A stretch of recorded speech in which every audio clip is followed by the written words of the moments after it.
Kathleen Kennedy, to coin a phrase from Ricky Ricardo, you got a lot explaining to do. Yep, you've been busted. So according to this, a new Star Wars report is exposing Lucasfilm's lies about a Kevin Feige movie. So way back in October 2019, it was announced that a Kevin Feige Star Wars film was being developed. My God, 2019. Time is going by fast, y'all. Seriously. So it's already been 4 years since this rumor. But at the new Star Wars celebration, Kathleen Kennedy, the head honcho of Lucasfilm, is supposedly denying that this was even ever a thing, that nothing was ever being developed. But this evidence that's going to be shown on this article suggests otherwise. Kind of interesting that she's denying it for whatever reason. So in March of this year, the film was allegedly shelved, and it was believed because it was due to the MCU's president's time constraint, that Feige's a busy man. But after the Lucasfilm president made headlines announcing 3 new films at Celebration 2023, it was her denial about Feige's film that truly surprised fans. So we're hearing it was because of the time constraints Feige had, and now Kathleen saying it was never a thing. So what is it? What is it, Kathleen? Why must you lie to the fandom? I don't know. So this article asks, did Lucasfilm try to Jedi mind trick Feige fans? The two powerhouses of Disney.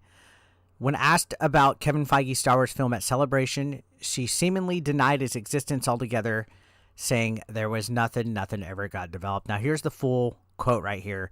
Kevin Feige's project was something announced in the press, or I suppose fandom, but there was nothing ever got developed. We never discussed an idea. As everybody knows, Kevin is a huge Star Wars fan. If he did come up with something, I would be all ears, but that's never really happened. So it's not an abandoned project. It just never really happened.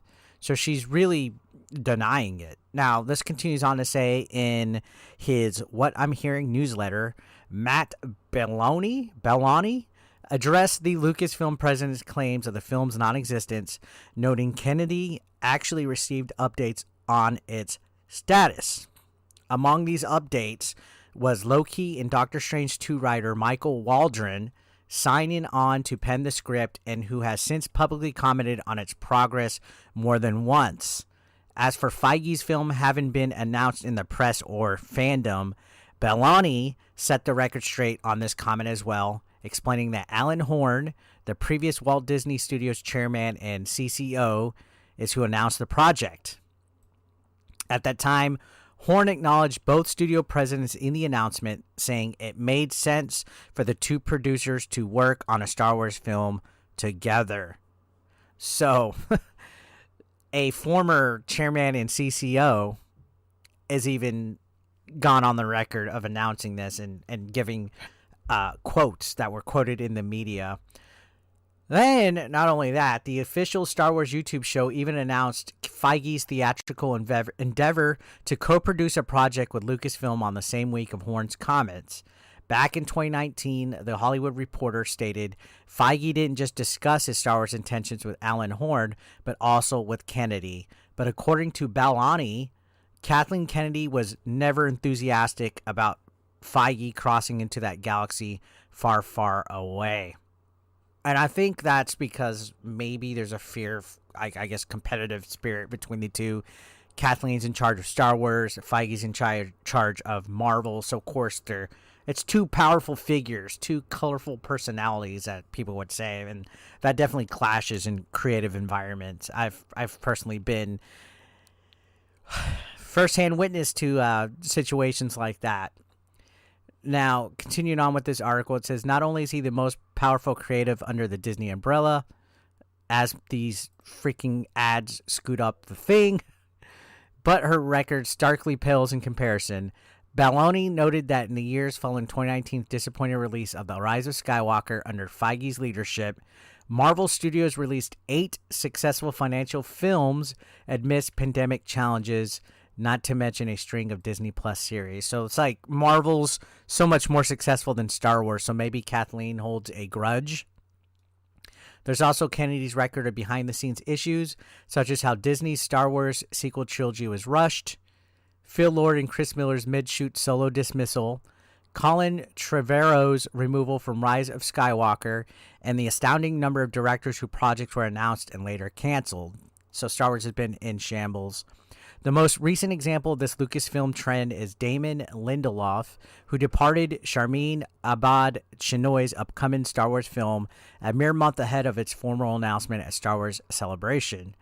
Lastly, Matt Belloni noted that despite Kennedy revealing 3 new Star Wars films at Celebration, she has yet to confirm a release date, including Sharmeen Obaid, I always mess up her name, Chinoy's, whose movie was expected to fill the studio's 2025 release slot. So Star Wars is evidently movie-wise definitely much slower than the MCU. Now this goes on to give some previous info about Kathleen, I guess, not working or cooperating with Kevin Feige in the past.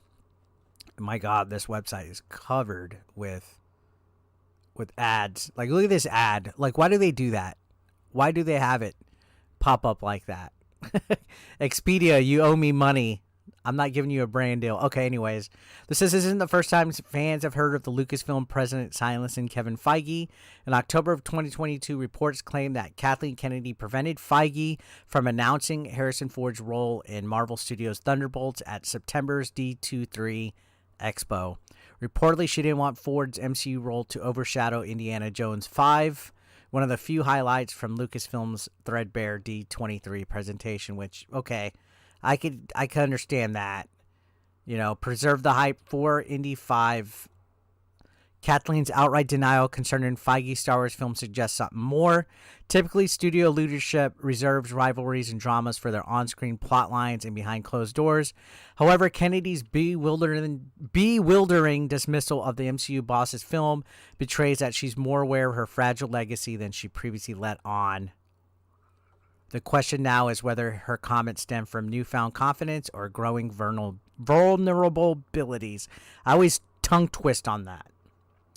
So, yeah, who knows what's going to go on here. That's kind of interesting that she's denying it, even though it was previously discussed openly by Disney. I don't think that's a good sign. I think that's a sign of inner turmoil. I think it's a sign of weakness by Kathleen Kennedy. She's definitely been in the hot seat as of late. I mean, if Marvel's been getting into trouble, I can only imagine how much trouble Lucasfilm has been getting in as of late, especially with, you know, the new issues of projects being shelved, Mandalorian tanking. It's just been an utter mess for Kathleen Kennedy. I think she has to go. I think we need to boot her the fuck out, to be honest. If I was in charge, I would boot her out. Put Feige in. Fuck it.